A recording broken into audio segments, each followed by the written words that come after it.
அத்தியாயம் 16. நிலாவை தூக்கி கொண்டு ஆழி காரில் இருந்து இறங்கியவள், ரொம்ப தேங்க்ஸ் சார், நீங்க மட்டும் இல்லாட்டி நானும் குழந்தையும் இவ்வளோ சீக்கிரம் வீடு வந்து சேர்ந்திருக்க முடியாது, ரொம்ப தேங்க்ஸ் என்றவள் வீட்டுக்குள் செல்ல போக, ஹலோ ஏங்க ஒரு நிமிஷம் என்ற விமலின் குரலை கேட்ட ஆழி உதட்டில் வெற்றி புன்னகையுடன் மெதுவாக திரும்பி விமலை பார்த்தாள். என்ன சார் என்று அப்பாவியாக கேட்க, என்னாங்க நீங்க இந்த குளிர்ல இவ்வளோ தூரம் கஷ்டப்பட்டு இந்த காட்டுக்குள்ள உங்களுக்காக காரை ஓட்டிட்டு வந்திருக்கேன். இவ்வளோ தூரம் வந்தது எனக்கு தலையெல்லாம் எப்படி வலிக்குது தெரியுமா? நீங்க என்னடானா வெறும் தேங்க்ஸ்னு ஒரு வார்த்தை மட்டும் சொல்லிட்டு போறீங்க. என்னங்க இது?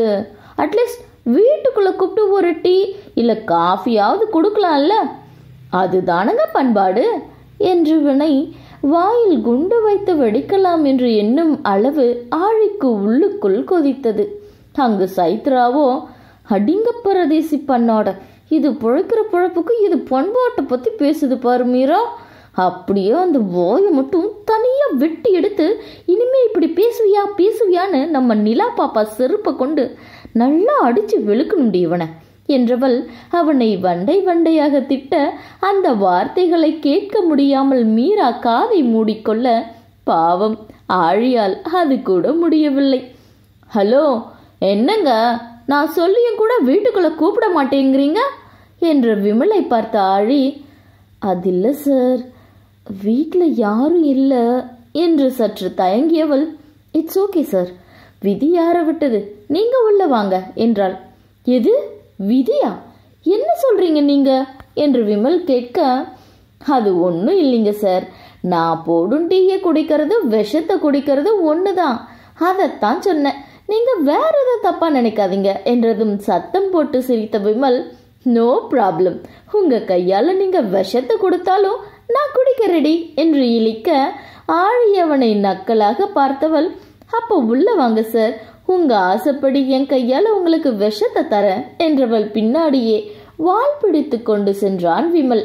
ஆழி கையில் ஆவி பறக்கும் டீயுடன் அவன் ஆவியை எடுக்கும் ஆயுதத்தை எடுத்து கொண்டு வந்தாள். இந்தாங்க சார் டீ, தலை வலிக்குதுன்னு சொன்னீங்க இல்ல, இந்தாங்க இந்த மருந்து போடுங்க, எல்லாம் பறந்துடும் என்று டீயையும் மாத்திரையையும் அவன் கையில் கொடுத்தாள்.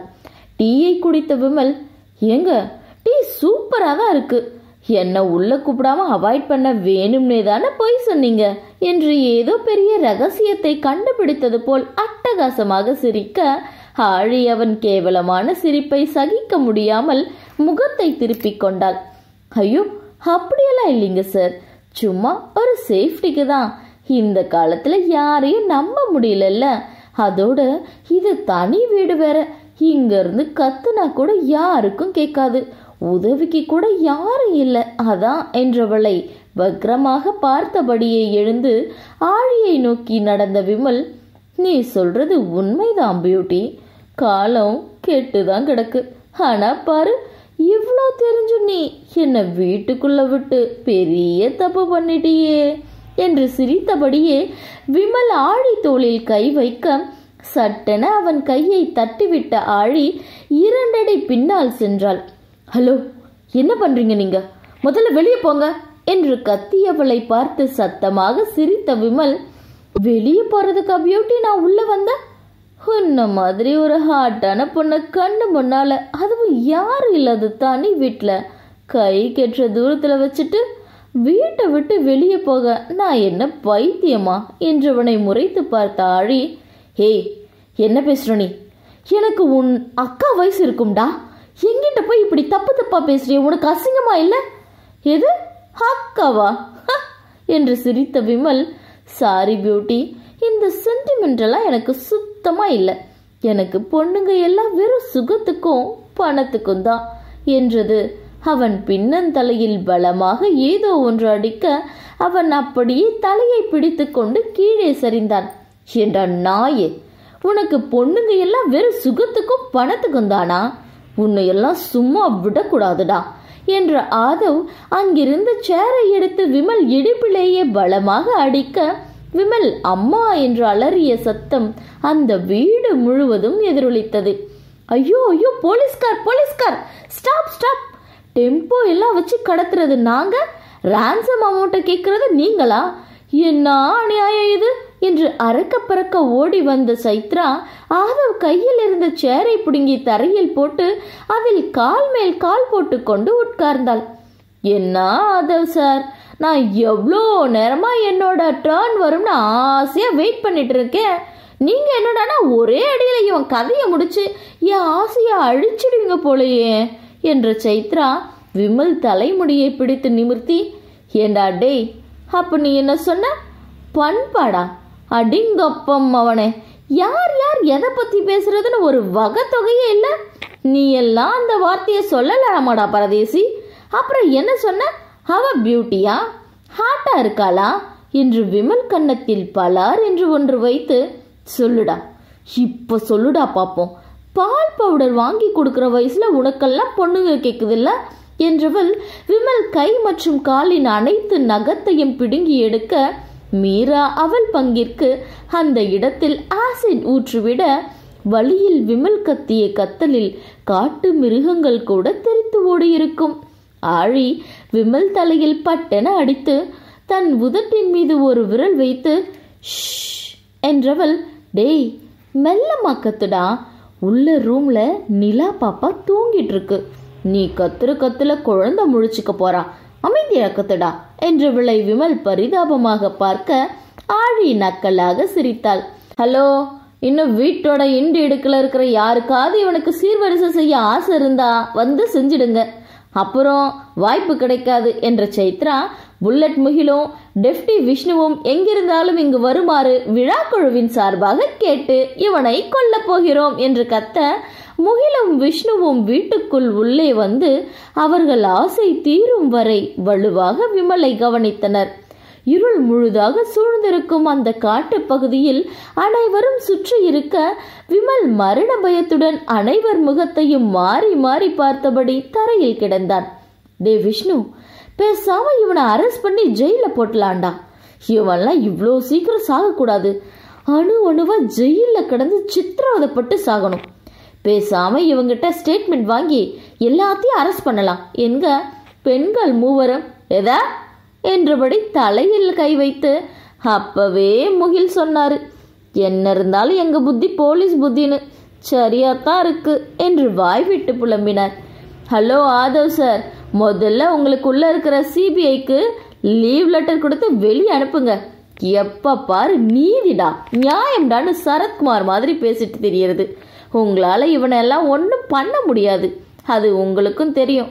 அப்புறம் எதுக்கு இந்த தேவையில்லாத யோசனையெல்லாம்? அதோட நாங்க வேற இவனுக்காக ஹெவியா இன்வெஸ்ட் பண்ணியிருக்கோம், அதெல்லாம் வேஸ்ட் ஆகிடும். அது நாங்க கஷ்டப்பட்டு ஸ்கெட்ச் போட்டு சம்பாரிச்ச காசு ஆதவ் சார், அது வேஸ்டா போக நாங்க ஒரு நாளும் ஒத்துக்க மாட்டேன். கொஞ்சம் எங்க உழைப்புக்கு மரியாதை கொடுங்க என்றதும் சூழ்நிலை மருந்து அனைவருக்கும் சிரிப்பு வந்து விட்டது. இங்க பாருங்க Aadhav sir, apart from joke, நீங்க சொல்றது சரியா வராது. பிகாஸ் இவனும் இவனோட அப்பனும் வெறும் ஏஜென்ட் மட்டும்தான்.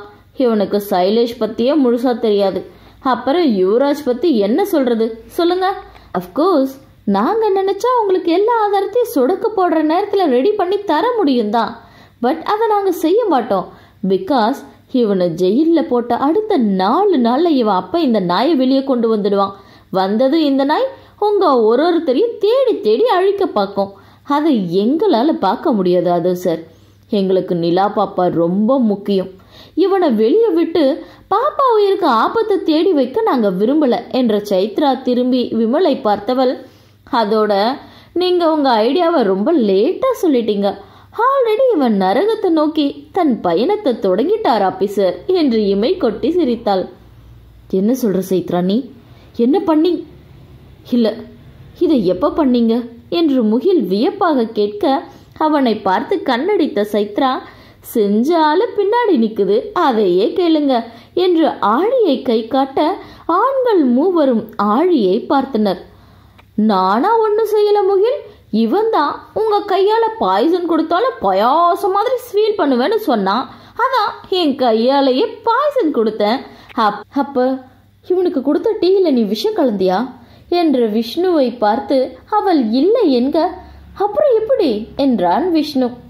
டீல விஷம் கலக்கும் அளவுக்கு நாங்க ஒன்றும் சீப்பான கில்லர்ஸ் இல்லை. நாங்கள் எல்லாம் ஹை ப்ரொஃபைல் ஸ்ட்ரெஸ்ஸே இல்லாமல் க்ளீன் ஸ்வைப்பில் மேட்ரு முடிக்கிறவங்க. ஸோ டீல விஷம் கலக்கிற அளவுக்கு நாங்கள் ஒன்றும் சீப்பான கில்லர்ஸ் இல்லை.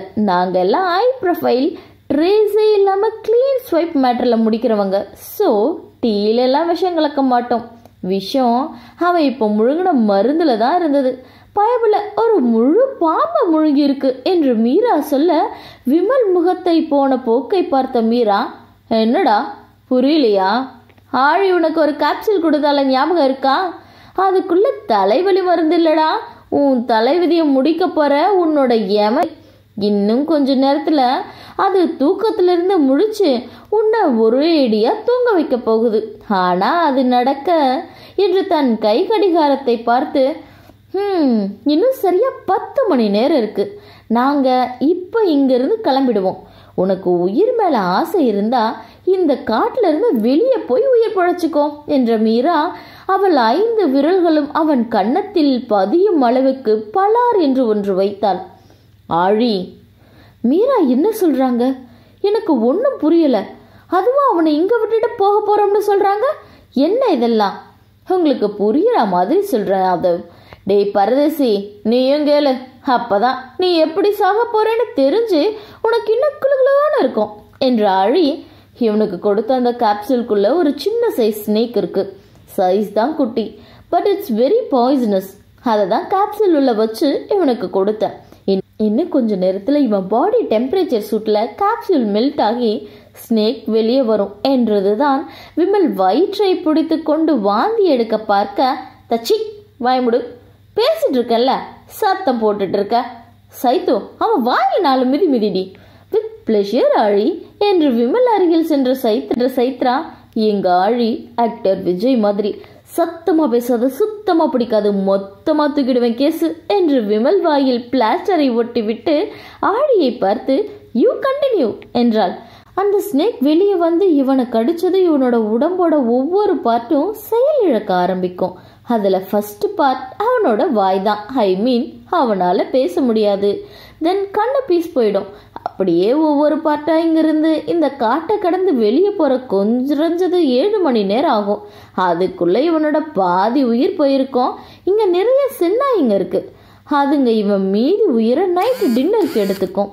இப்போ எல்லாம் தெளிவாக புரிஞ்சுதா? சரி சரி, டைம் ஆகுது. இதுக்கு மேலே இங்கே இருக்கிறது உங்களுக்கு சேஃப்டி இல்லை, வாங்க போலாம் என்று ஆழி திரும்பி விமலை பார்த்து, மேலே தனியாக இருக்குன்னு பயப்படாத. இன்னும் கொஞ்ச நாள்ல உங்கள் அப்பா உனக்கு துணைக்கு வந்துடுவான். நரகத்திலேயாவது நல்லவனா இருக்க பாரு. அப்படி இல்லாட்டி அங்கே என் கண்ணில் மட்டும் படக்கூடாதுன்னு சாமியை வெட்டிக்க. மீட் யூ இன் ஹெல். வீட்டில் 6 பேரும் அமர்ந்திருக்க அங்கே அசாத்திய அமைதி நிலவியது. என்னால் நடந்ததை இப்போவும் நம்ப முடியல ஆழி. நாங்கள் நினைச்சது இவ்வளோ சீக்கிரம் நடக்கும்னு நாங்கள் நினைக்கவே இல்லை என்று இழுத்து மூச்சு விட்ட விஷ்ணு, ஆமாம், கேப்சூலில் ஸ்னேக் இருக்குன்னு சொன்னியே, அவ்வளோ சின்ன பாம்பு இருக்கா என்ன? அது எங்கேருந்து உங்களுக்கு கிடைச்சது? அதை ஸ்னேக்னு சொல்லிட முடியாது Vishnu. It's a kind of worm. But அதோட விஷத்தன்மை அதிகம். குறிப்பிட்ட சில கண்ட்ரியில் மட்டும்தான் இது இருக்கும். செம்ம எக்ஸ்பென்சிவ். உங்களுக்கே தெரியும், நாங்கள் என்ன பண்ணாலும் எவிடன்ஸ் இல்லாமல் தான் செய்வோம். அது இந்த மாதிரி சில விஷயங்கள் எங்களுக்கு தேவைப்படும். ஸோ என்று தோலை குலுக்கினாள். உங்களுக்கு உங்கள் வேலை மேலே செம்ம கமிட்மெண்ட் தான். ஆமாம், அந்த ஸ்னேக் என்ன அவ்வளோ எக்ஸ்பென்சிவ் ஆழி? ஆமாம் முகில், ஒரு சின்ன கன்சைன்மெண்ட் மினிமம் 10 to 15 லட்சம் வரும். அந்த ஏஜென்ட் எங்களுக்கு ரெகுலர் சப்ளையர். ஸோ 11 lakhsக்கு கொடுத்தான் என்று ஆழி மீரா தோலை இடித்து, கூடவே அவனுக்கு இவன் மேலே ஒரு க்ரஷ், ஸோ ரேட் கம்மியாக கொடுத்தான் என்ற ஆழியின் தலையில் பலமாக மீரா கொட்ட விஷ்ணுவுக்கு உள்ளுக்குள்ள அந்த ஏஜென்ட் மேல் லேசாக கடுப்பு வந்தது. இது என்ன, இவனுக்குள்ள பொறாமத்தி எரிஞ்சு கருகிற வாசம் வருது, என்னவா இருக்குமோ? ஆமா, ஆழி இந்நேரம் அங்கே சென்னாய் வந்திருக்குமா? வந்திருக்கோம் முகில். அது எப்படி உனக்கு தெரியும்? நேற்று நாங்கள் போயிருந்தோம் முகில். நைட் 1 மணி போல் அங்கே நிறைய சென்னாய்ங்க இருந்ததை பார்த்தேன் என்று அசால்ட்டாக சொல்ல விஷ்ணு, ஆதவ், முகில் மூவரும் அதிர்ந்தனர். ஏய், என்ன சொல்ற நீ? அந்த நேரத்தில் நீ அங்கே போனியா? என்று ஆதவ் கேட்க, பின்ன அந்த இடத்தை பத்தி தெரியணும்ல, அப்ப போய் பார்க்க தானே வேணும்.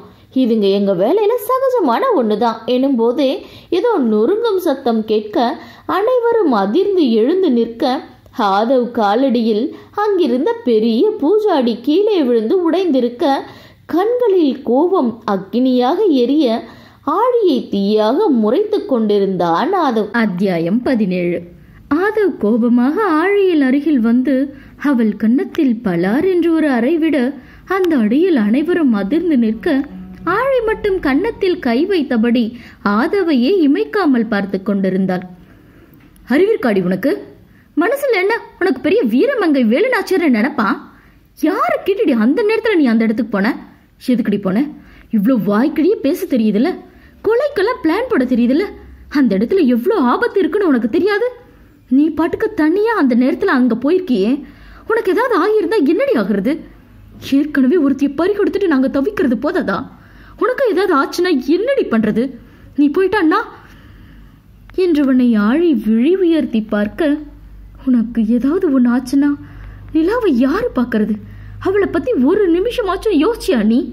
என்றவன் அவள் தலைமுடியை கொத்தாக பிடித்து அவள் முகத்தை அழுத்தமாக பார்த்தவன், இன்னொரு முறை இந்த மாதிரி எதுவும் செஞ்சேன்னு வையேன் என்றவன் கண்ணில் இருந்தது கோபம்தான். ஆனால் அந்த கோபத்தின் உள்ளர்த்தம் ஆழிக்கும் உள்ளே எதையோ உணர்த்த அது அவள் உள்ளத்தை உறுத்தியது. ஆதவ் அங்கிருந்த சேரை எட்டி உதைத்தபடி அங்கிருந்து சென்றுவிட, ஆழியும் அங்கிருந்து அமைதியாக செல்ல, முகிலும் விஷ்ணுவும் ஒருவர் முகத்தை ஒருவர் பார்த்தனர்.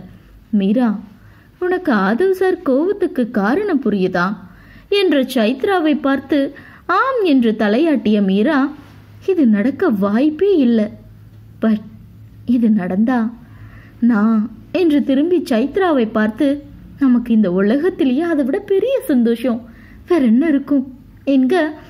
நீ என்ன சொல்ல வர மீரா என்ற விஷ்ணுவை பார்த்து, இந்த வேலை முடிஞ்சதும் ஆழி இங்கிருந்து போயிடுவா.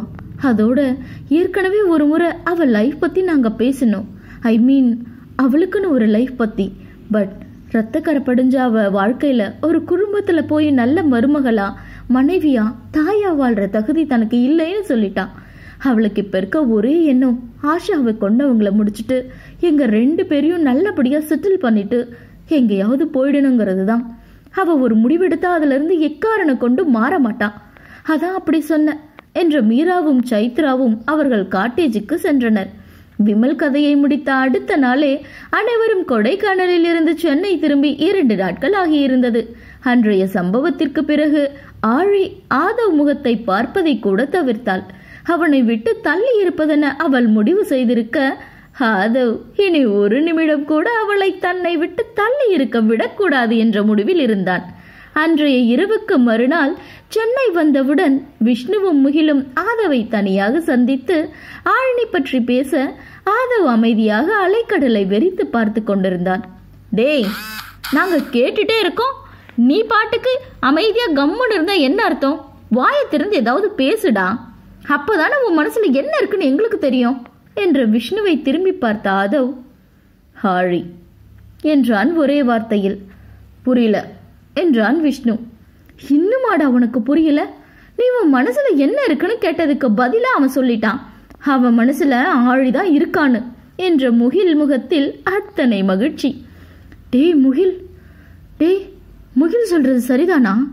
நீ ஆழிய விரும்புறியா என்று சற்று காரமாகவே கேட்டான் விஷ்ணு. எஸ் விஷ்ணு, நான் அவளை விரும்புறேன் என்றவனை விஷ்ணு முறைக்க, ப்ளீஸ் விஷ்ணு, என்ன தப்பா நினைக்காத. நான் ஆஷாவை மறந்துட்டு இன்னொரு லைஃப்க்கு ரெடி ஆகிட்டேன்னு தயவு செஞ்சு என்ன தப்பா நினைக்காத. உனக்கே தெரியும், கல்யாணத்துக்கு முந்தி வர ஆஷாவை நான் வெறும் உன்னோட தங்கச்சியா மட்டும்தான் பார்த்தேன். அவளும் அப்படிதான். பெரியவங்க பேசி எங்களுக்கு கல்யாணம் ஃபிக்ஸ் பண்ணீங்க. அதை வேணாம்னு சொல்ல எங்க 2 பேருக்குமே காரணம் இல்லாம போக நாங்க மேரேஜ் பண்ணிக்கிட்டோம். கல்யாணம் முடிஞ்ச அடுத்த வாரமே நான் கேஸ்க்காக வெளியூர் போயிட்டேன். நாங்க ஒருத்தர் புரிஞ்சுக்க கூட எங்களுக்கு டைம் இல்லாம போயிடுச்சு. அதுக்குள்ள அவளும் என்னை விட்டு ஒரேடியா போயிட்டா என்று ஆதவ் கண்கள் கலங்கியதை பார்த்து விஷ்ணுவும் கலங்கி நின்றனர்.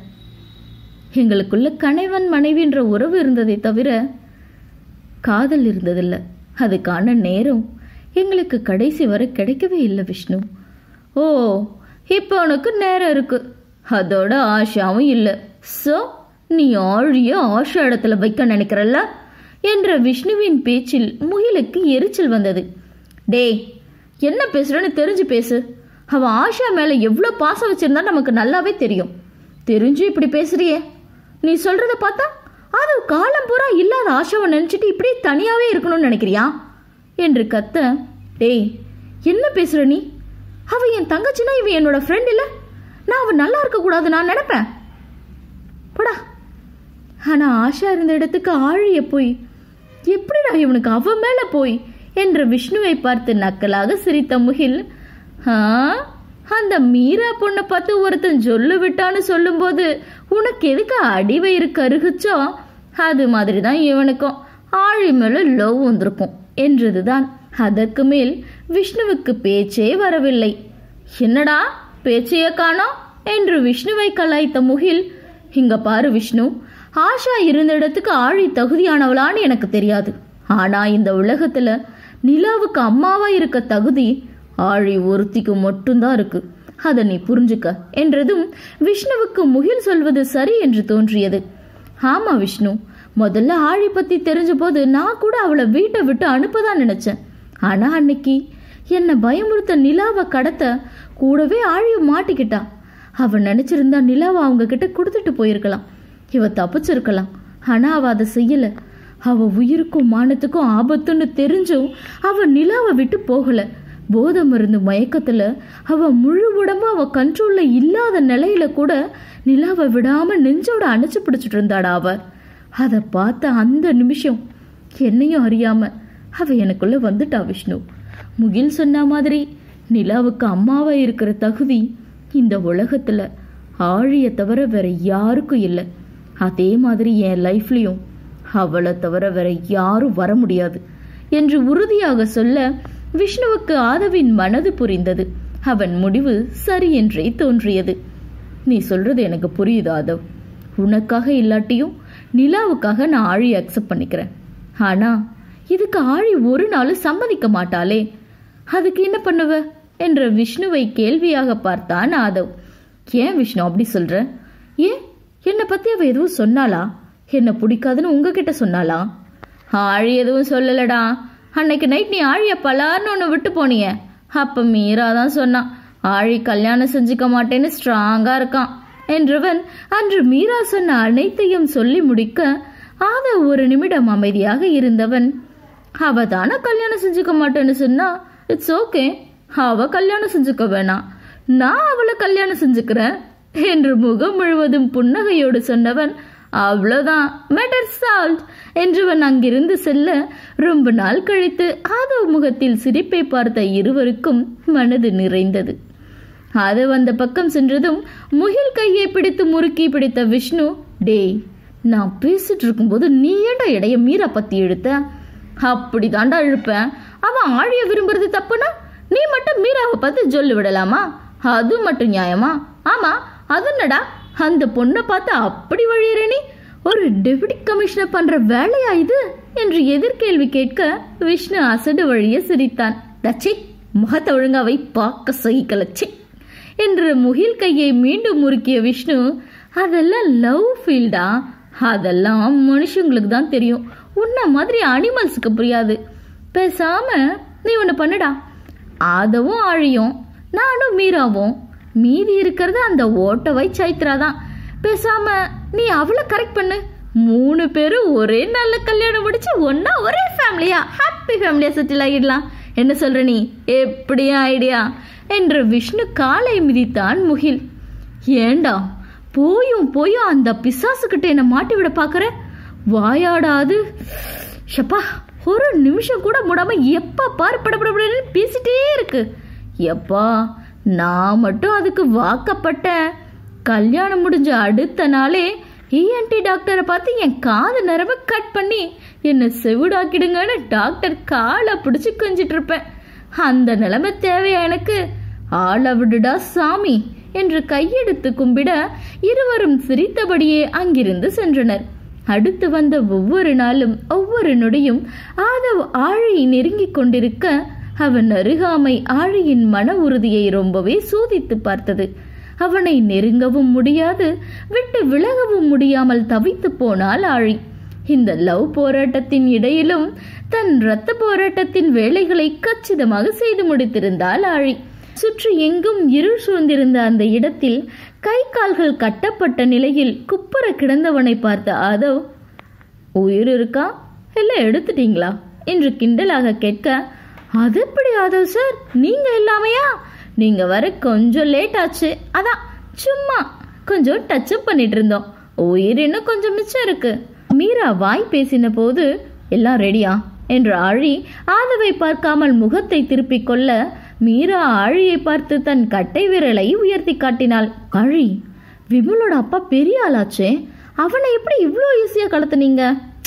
நாங்க பெருசா ஒன்றும் பண்ணல முகில், ஜஸ்ட் சைலேஷ் நம்பர்ல இருந்து அழகா ஒரு பொண்ணு இருக்கு, அது வேணும்னா தனியாவான்னு சும்மா ஒரு மெசேஜ் போட்டு கூட ஆழியோட போய் அனுப்பி வச்சேன். கேட்டு ராஸ்கல், அடுத்த 10 நிமிஷத்துல எங்களுக்கு பெருசா வேலை எதுவும் வைக்காம அதுவே வந்து சிக்கிடுச்சு. ஏன் மீரா, வேற ஏதாவது பொண்ணு போட்டோ அனுப்ப வேண்டியது தானே, எதுக்கு ஆழி பிக் அனுப்புன என்று ஆதவ் யாருக்கும் கேட்காத குரலில், இவ போட்டோ பார்த்தா யாருக்கு தான் ஆசை வராது, எதுக்கு கண்ட நாய்கை இவ போட்டோவை பார்க்கணும் என்று பல்லை கடித்தான். அவதான் ஆதவ் சார் அனுப்ப சொன்னா என்று மீரா சொல்ல, ஆழி ஆவியாகும் அளவுக்கு தீயாக அவளை முறைத்தான் ஆதவ். சரி, அந்த சைலேஷ் எங்க? அவனையும் இவனோட சேர்த்துதான் வச்சிருக்கேன்னு சொன்னீங்க, எங்க அவன் என்றதும் ஆழி மீரா முகம் சட்டென ரௌத்ரமாக மாறியது. அவனுக்கு உள்ள ஸ்பெஷல் ட்ரீட்மெண்ட் நடந்துட்டு இருக்கு விஷ்ணு, முடிஞ்சதும் இங்க வருவான் என்ற ஆழி குரலில் சொல்ல முடியாத ஒரு வித வலி. அது மூவருக்கும் புரிந்தது. ஆமா, சைத்ரா எங்க? ட்ரீட்மெண்ட் கொடுத்துட்டு இருக்கிறதே அவதான் முகில் என்னும் போதே ஏதோ சத்தம் கேட்க அனைவரும் திரும்பி பார்க்க, அங்கு இறுகிய முகத்துடன் சைத்ரா கிழிந்த நாராக இருந்த சைலேஷுடன் சட்டை காலாரை பிடித்து தரதரவன அவனை இழுத்து கொண்டு வந்து விமலின் அப்பாவின் அருகில் போட்டவள் மெதுவாக சென்று அங்கிருந்த சேரில் அமர்ந்து விட்டாள். அந்த நேரம் சைத்ரா முகத்தை பார்த்த அனைவருக்குமே மனதில் இனம் புரியாத ஒரு பயம் பரவியது. இது உண்மையில் அவர்கள் தோழி சைத்ரா தானா என்று சந்தேகம் கூட வந்தது. சைத்ரா அருகில் வந்த ஆழியும் மீராவும் அவள் தலையை மெதுவாக வருட, நிமிர்ந்து இருவர் முகத்தையும் பார்த்தவள் கண்களில் கண்ணீர் பெருக்கெடுக்க, அடிநெஞ்சில் இருந்து கதறியபடி இருவரையும் அணைத்துக் கொண்டாள்.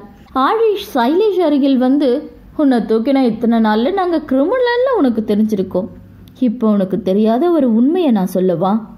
எங்களை கிரிமினல் ஆக்குனதே நீதாண்டா பொறுக்கி என்று கத்திய ஆழி அவன் கை நரம்பை வெட்டிவிட, சைலேஷ் வழியில் கதறி துடிப்பதை பார்த்த சைத்ரா முகத்தில் லேசான புன்னகை மலர்ந்தது.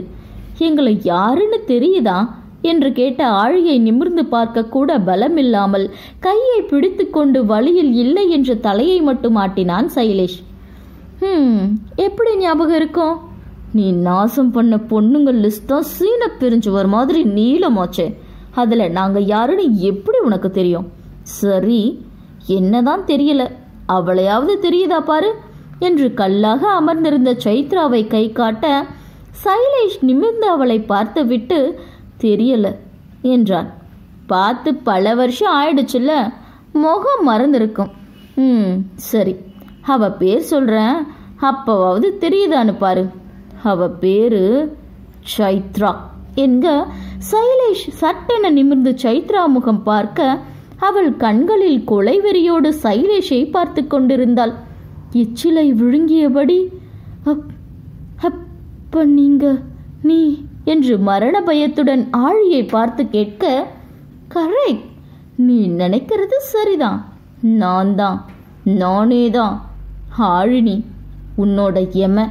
அன்னைக்கு நீ என் கையில இருந்து தப்பிச்சுட்ட, அன்னைக்கே உன்னை கொண்டு இருந்தா உன்னால இன்னைக்கு இத்தனை பொண்ணுங்க உயிர் போயிருக்காது. தப்பு பண்ணிட்டேன், அந்த தப்ப இன்னைக்கு சரி பண்ண போறேன். நல்லா இருந்த எங்க வாழ்க்கை பாதையை மாத்தினது நீதான். இன்னைக்கு இந்த இடத்துல நாங்க இருக்க முழு காரணமும் நீதான். அதுக்கு நாங்க உனக்கு பரிசு தர வேணாம் என்றவள் பார்வையே சைலேஷுக்கு உணர்த்தியது அவள் அவனுக்கு நரகத்தை காட்டப் போகிறாள் என்று. அத்தியாயம் 18. ஆழி முகில் விஷ்ணுவை பார்த்து, இதுங்க ரெண்டையும் பில்டிங் பேஸ்மெண்ட்டுக்கு தூக்கிட்டு வாங்க என்றவள் சைத்ராவை பார்க்க அவள் கீழே உட்கார்ந்து எங்கோ வெறித்து பார்த்து கொண்டிருந்தாள்.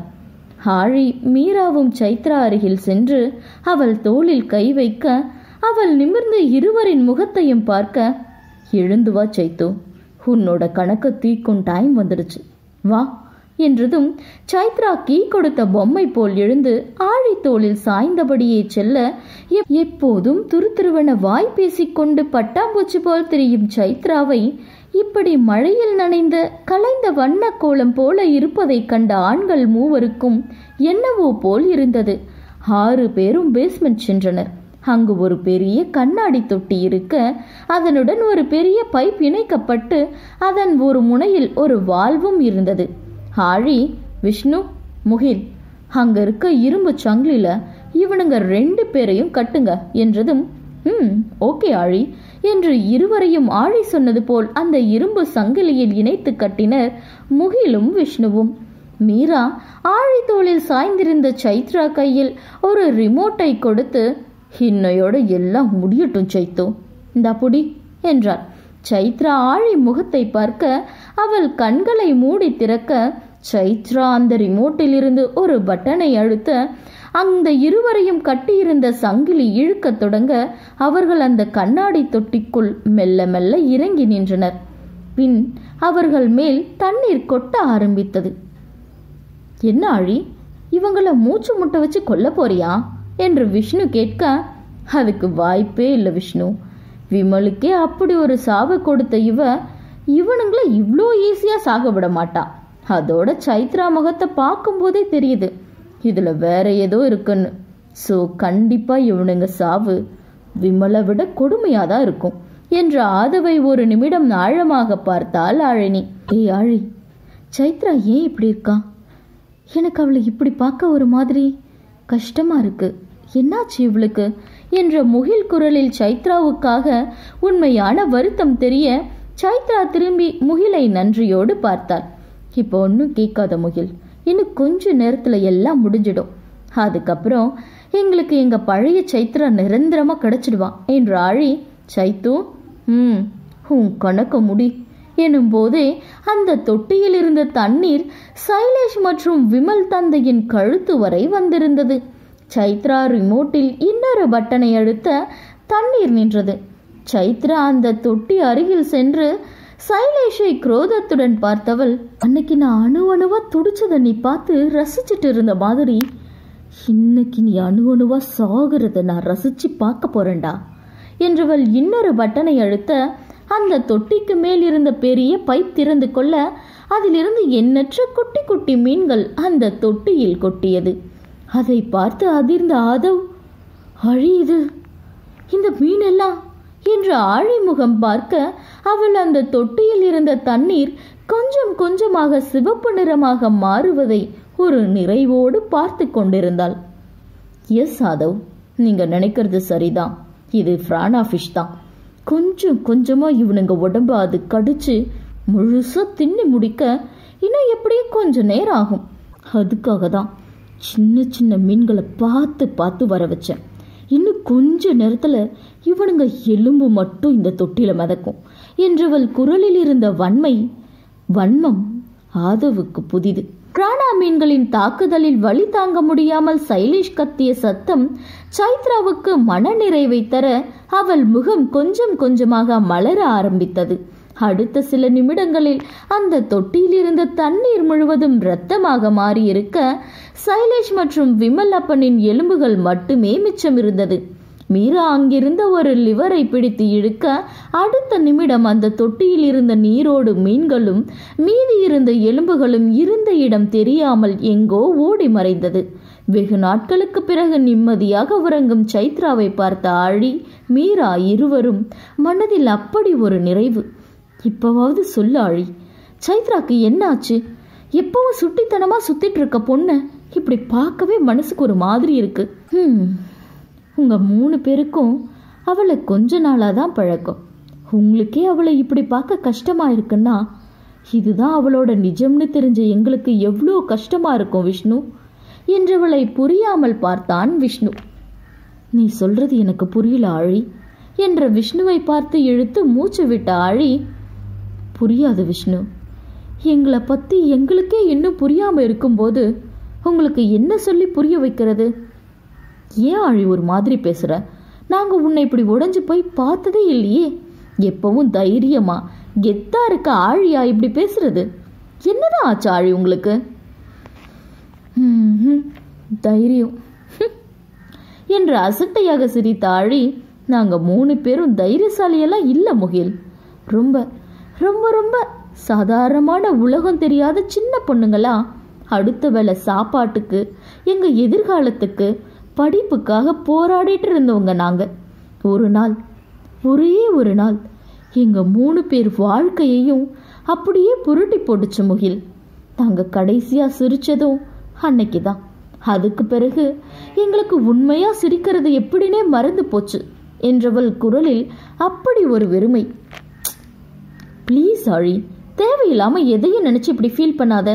நடந்ததை நினச்சி இப்போ வருத்தப்பட்டு ஒன்றும் ஆக போகிறதில்ல. நீங்கள் 3 பேர் மட்டும் நல்லா படிச்சிருந்தா ஒரு நல்ல வேலையிலிருந்து நல்லபடியாக வாழ்ந்திருக்கலாம் என்ற விஷ்ணுவை பார்த்து நிமிர்ந்து இதழோரமாக சிரித்தவள் Chaitra information technology, Meera chemical engineering, Azhini mechanical engineer என்றதுதான். ஆண்கள் 3 பேச்சோடும் மூச்சும் ஒரு நிமிடம் நின்றுவிட்டது. ஏ, என்ன சொல்ற நீ? இவ்வளோ படிச்சுட்டு எதுக்கு நீங்க இந்த மாதிரி என்று அதிர்ந்த ஆதவுக்கு அடுத்து என்ன கேட்பது என்று புரியவில்லை. படிச்சிருக்கிறோம். அந்த படிப்பு எப்படி வந்ததுன்னு உங்களுக்கு தெரியுமா? அதை விடுங்க, நான் கொலைகாரின்னு உங்களுக்கு தெரியும். ஆனால் எந்த வயசுல எந்த சூழ்நிலையில் நான் என்னோட முதல் கொலையை செஞ்சேன்னு உங்களுக்கு தெரியுமா என்று ஆழியின் நினைவுகள் பின்னோக்கி சென்றது. எனக்கு 13 வயசு இருக்கும்போது என்னோட அம்மா அப்பா 2 பேரும் ஒரு ஆக்சிடெண்ட்ல இறந்துட்டாங்க. சொந்த பந்தம்னு யாரும் இல்லாமல் இருந்த என்ன அக்கம் பக்கம் இருந்தவங்க மும்பையில் இருக்க ஒரு சின்ன அனாதை இல்லத்தில் சேர்த்து விட்டாங்க. நான் அங்கே சேர்ந்த 6 மாதம் கழித்து மீராவும் அங்கே வந்து சேர்ந்தான். குடிக்க காசு கொடுக்கலன்னு இவ அம்மாவை குத்தி கொண்டுட்டு ஜெயிலுக்கு போயிட்டான். இவ இல்லத்துக்கு வந்துட்டான். அது கொஞ்ச நாள் கழித்து சைத்ரா வந்தா. அவள் அம்மா அப்பா இறந்துட்டாங்க. அவள் அம்மாவோட தம்பியால் இவளை பார்த்துக்க முடியலன்னு சொல்லி அங்கே கொண்டு வந்து விட்டுட்டு போயிட்டான் என்று ஆழியை விழி உயர்த்தி பார்த்த முகில், அப்ப சைலேஷ் என்று கேட்க, ஆமாம், சைத்ராவோட அம்மாவோட சித்தப்பா பையன்தான் அந்த புறம்போக்கு சைலேஷ் என்றாள். எங்கள் 3 பேரில் சைத்ரா தான் சின்னவ. ஏனோ பார்த்த உடனே எங்களுக்கு அவளை பிடிச்சது. அவளும் எங்ககிட்ட ஒட்டிக்கிட்டான். எப்பவும் நாங்கள் 3 பேரும் தான் ஒன்றா இருப்போம். நாங்கள் இருந்த இல்லத்தில் பெருசாக எந்த வசதியும் இல்லாட்டியும் ஓரளவு எங்களுக்கு சாப்பாடு போட்டு பார்த்துக்கிட்டாங்க. இல்லத்தில் இருந்தபடியே அங்கே பக்கத்தில் இருந்த ஸ்கூலில் நாங்கள் படிச்சுட்டு இருந்தோம். ஏனோ தானோன்னு வாழ்க்கை போயிட்டு இருந்தது. நானும் மீராவும் +2 முடிச்சுட்டு லீவில் இருந்த சமயம் அது. சைத்துவும் அப்போ 10th முடிச்சிருந்தா. அப்போ தான் எங்கள் இல்லத்துக்கு அடிக்கடி வர்ற ஒரு பெரியவர் லீவில் இருந்த எங்களை அவர் கார்மெண்ட்ஸுக்கு வேலைக்கு கூப்பிட்டாரு. அங்கே வந்து வேலையை கற்றுக்கிட்டா பின்னாடி எங்களுக்கு அது உதவியாக இருக்கும்னு சொன்னார். நாங்கள் பார்ட் டைமாக அங்கே வேலை பார்த்துட்டே மேலே படிக்கலாம்னு சொன்னார். அதுக்கு உதவி பண்ணுறதாகவும் சொன்னார். நாங்கள் இருந்த இல்லத்தில் சாப்பாட்டுக்கே கஷ்டம். அதனால் வேறு வழி இல்லாமல் நாங்கள் அங்கேருந்து வெளியே வந்தோம். நாங்கள் வேலைக்கு போனால் அவங்களுக்கு கொஞ்சம் உதவி பண்ண மாதிரி இருக்கும். அதோட எங்களுக்கு ஒரு தொழில் தெரிஞ்சுக்கிட்ட மாதிரி இருக்கும்னு நினச்சி அந்த இல்லத்தை விட்டு வெளியே வந்தோம். சைத்தும் யாருக்கும் தெரியாமல் எங்கள் பின்னாடியே ஓடி வந்துட்டான். ஒரு சின்ன வீட்டை வாடகைக்கு பிடிச்சி நாங்கள் 3 பேரும் தங்கணும். அங்கேருந்தே வேலைக்கு போனோம். சைத்ரா நல்லா படம் வரைவா. ஸோ அந்த பெரியவர் அவளையும் டிசைனிங் டிபார்ட்மெண்ட்டில் அசிஸ்டண்ட்டாக போட்டார். எல்லாம் ஒழுங்காக தான் போச்சு. அந்த சைலேஷை நாங்கள் பார்க்குற வர என்று ஆழி கண்களை மூடிக்கொண்டாள். ஆழி தோளை அழுத்து பிடித்த மீரா, திடீர்னு ஒரு நாள் அந்த சைலேஷ் மாமான்னு சொல்லிட்டு சைத்ராவை பார்க்க வந்தான். சொந்த பந்தம்னு எதுவும் இல்லாமல் அனாதையாக இருந்த அவளுக்கு சொந்தம்னு சொல்லிட்டு ஒருத்தன் வரவும் அவளுக்கு அவ்வளோ சந்தோஷம். இனிமே சைத்துக்கு நல்ல காலம்னு நினச்சி நாங்களும் சந்தோஷப்பட்டோம். ஆனால் அப்போ எங்களுக்கு தெரியல, அவன் சொந்தத்தில் அவளுக்கு மாமான்னு சொல்லிட்டு வரல. தொழில் முறையில தான் அவளுக்கு மாமாவா இருக்க வந்தானோ அவனால எங்க 3 பேர் வாழ்க்கையும் அடியோட மாறப்போகுதுன்னு. ஒரு நாள் நாங்க வேலை செஞ்சுட்டு இருந்த கார்மெண்ட்ஸ்ல சைலேஷை பார்த்தோம். அவன் அந்த கார்மெண்ட்ஸ் பார்ட்னரோட ஃப்ரெண்டுன்னு அவரை பார்க்க வந்ததாகவும் சொன்னான். அதுக்கு பிறகு அவன் அடிக்கடி அங்க வந்தான். வரும்போதெல்லாம் சைத்ராவை வந்து பார்த்துட்டு போவான். அன்னைக்கு எங்களுக்கு வேலை முடிய ரொம்ப லேட் ஆயிடுச்சு. கிட்டத்தட்ட அங்க வேலை பார்த்துட்டு இருந்த எல்லாரும் கிளம்பி இருந்தாங்க. நானும் ஆழியும் சைத்துவை கூப்பிட போனோம். அங்க சைலேஷ் வந்து அவளை கூட்டிட்டு போனதா சொன்னாங்க. எங்கன்னு கேட்டதுக்கு அந்த கார்மெண்ட்ஸ் பார்ட்னர் சைத்ரா கிட்ட ஏதோ டிசைன் வரைஞ்சு கொடுக்க சொல்லி கேட்டதாவும் அதுக்காக தான் சைலேஷ் வந்து அவளை அழைச்சிட்டு போனான்னு சொன்னாங்க. ஏற்கனவே அந்த பார்ட்னர் பத்தி எங்களுக்கு நல்ல அபிப்பிராயம் இல்லை. அவன் ஒரு பொம்பளை பொறுக்கின்னு எங்களுக்கு தெரியும். அவனை பார்க்க சைத்ரா இந்த நேரத்தில் போயிருக்கான்னு தெரிஞ்சதும் நாங்கள் உடனே அங்கே போனோம் என்ற மீரா தன் கட்டுப்பாட்டை இழந்து கதற ஆரம்பிக்க மூடியிருந்த ஆழியின் கண்களிலும் கண்ணீர் வழிந்தது. கதறும் மீராவின் தோளில் ஆதரவாக கை வைத்து அழுத்திய விஷ்ணு, ப்ளீஸ் மீரா, அழாத, கண்ட்ரோல் யோர் செல்ஃப் என்றவன் அவளை கண்களை துடைத்துவிட ஆதவ் ஆழி அருகில் அமர்ந்தவன் அவளை இழுத்து அணைத்து கொண்டான். ஆதரவுக்கு ஆதவன் தோள் கிடைத்தவுடன் அவள் மொத்த துக்கத்தையும் அவன் தோளில் கண்ணீராக இறக்கி வைத்தாள் ஆழி. 14 வயசு பொண்ணு ஆதவாவ, சின்ன சின்ன குழந்தை, அவளை அவனுங்க என்று ஆழி பெரும் குரல் எடுத்து கதற ஆதவுடன் விஷ்ணு முகில் கண்களிலும் கண்ணீர் நிறைந்தது. நாங்கள் அந்த கதவை திறக்க எவ்வளோ ட்ரை பண்ணோம் ஆதவ், ஆனால் எங்களால் முடியல. அந்த நேரம் சைத்து, ஆழி, மீரான்னு என்னை விட சொல்லுங்க, எனக்கு வலிக்குது, என்னை விடுங்கன்னு கதறல் இன்னும் எங்கள் காதலை கேட்டுட்டு இருக்கு. என்ன நடக்குது, அவனுங்க அவளை என்ன பண்ணுறானுங்கன்னு கூட தெரியாத வயசு ஆதவ அவளுக்கு.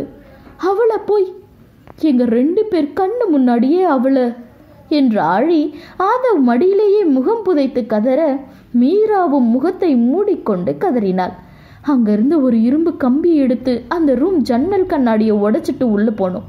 அங்க தரையில பாதி உயிரா சதஞ்சு போய் உடம்பு முழுக்க ரத்த காயத்தோட துணி இல்லாம என்ற மீராவுக்கு தொண்டை அடைக்க அந்த காட்சியை இப்போது நினைக்கவும் அவள் இதயம் பதறியது.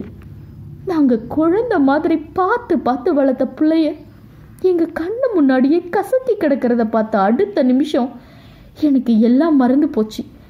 என் எண்ணம் முழுக்க என் சைத்து தான் இருந்தா. அவளை இப்படி செஞ்சவனை உயிரோட விடக்கூடாதுன்னு மட்டும்தான் தோணுச்சு. கையில் இருந்த இரும்பு கம்பியால அந்த வெறி பிடிச்ச நாயை அடிச்சே கொன்னேன். அந்த நேரம் மீராவோட கவனம் சைத்ரா மேல இருக்க அதை யூஸ் பண்ணி இந்த பொறுக்கி நாய் சைலேஷ் அங்கிருந்து தப்பிச்சிட்டான். இல்லாட்டி அன்னைக்கு இவனையும் நாங்க அடிச்சு கொண்டிருப்போம். அந்த வீடே அமைதியாக இருந்தது.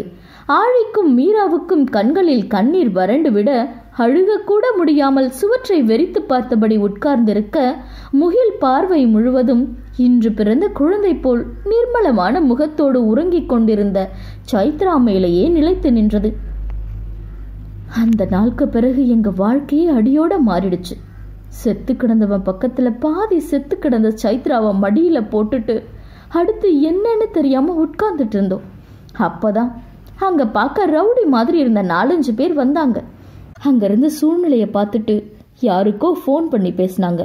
அதுக்கப்புறம் உடனே அந்த டெட் பாடி அங்கிருந்து டிஸ்போஸ் பண்ணிட்டு சைத்ராவை ஹாஸ்பிட்டல் கூட்டிட்டு போய் அட்மிட் பண்ணிட்டு எங்க 2 பேரையும் எங்கேயோ கூட்டிட்டு போய் ஒருத்த முன்னால நிறுத்தினாங்க. அங்க போன அப்புறம்தான் தெரிஞ்சது அது அண்டர் கிரவுண்ட் வேலையெல்லாம் செய்யற இடம்னு. அந்த ஆள் மும்பையில பெரிய ரவுடினும். என்னோட ஆட்கள் அங்க வந்ததே நீ கொன்னியே, அந்த நாயை போட்டு தள்ளத்தான். ஆனா அந்த வேலையை நீ செஞ்சுட்ட. ஹாஸ்பிட்டல் இருக்க அந்த பொண்ணோட ட்ரீட்மெண்ட் அதோட நீ செஞ்சு கொள்ள, இது 2ஐயும் நான் பாத்துக்கிறேன். அதுக்கு பதில் இனிமே நான் சொல்ற எல்லா வேலையும் நீங்க செய்யணும் என்றார். ஆழியும் மீராவும் ஒரு நிமிடம் கூட யோசிக்காமல் சைத்ராவுக்காக சரி என்று சொல்ல அந்த நொடி மூவரின் வாழ்க்கை பாதையும் தடம் புரண்டது. அவங்க எங்களை தப்பான தொழில் எதிலையும் யூஸ் பண்ணல. சில இடங்கள்ல எங்களை மாதிரி பொண்ணுங்க ஈஸியா நுழைஞ்சிட முடியும். அந்த மாதிரி இடத்துல எங்களை வச்சு அவங்க வேலைய முடிப்பாங்க. பெரிய பெரிய இடங்கள்ல இன்ஃபர்மேஷன் கலெக்ட் பண்ண சில பணக்கார பசங்களுக்கு எங்களை வச்சு ஆசை காட்டி கடத்தி பணம் புடுங்கன்னு இப்படி நிறைய. கொஞ்ச நாள்ல சைத்துவும் ஹாஸ்பிட்டல்ல இருந்து வந்தா. போக வேற இடம் இல்லாமல் அவளையும் எங்கள் கூடவே வச்சுக்க வேண்டிய சூழ்நிலை. கடைசி வரை எங்கள் வாழ்க்கை இப்படியே போயிடுமோன்னு பயம் வந்துடுச்சு. அதனால் அந்த ரவுடிங்க ஹெட்கிட்ட நாங்கள் மேலே படிக்கணும்னு கேட்டோம். இங்கிலீஷ் பேசுகிற பொண்ணுங்க கேங்கில் இருந்தால் பல விதத்தில் அவனுக்கு உதவும்னு எங்களை படிக்க அவ்வளோ பண்ணான். நாங்களும் மேலே படித்தோம். எங்கள் அழகு, படிப்பு, புத்திசாலித்தனம் எல்லாம் நாளுக்கு நாள் வளர அது அவனுக்கு பணமாக மாறிச்சு. அங்கேயே இருந்து இருந்து நாங்களும் அவனுங்க மாதிரி மாறிட்டோம்.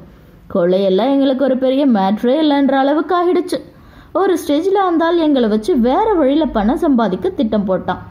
நாங்கள் அவனையே போட்டுட்டு அங்கேருந்து வெளியே வந்தோம் என்ற ஆழியின் முகம் உணர்வு துடைத்து இருந்தது.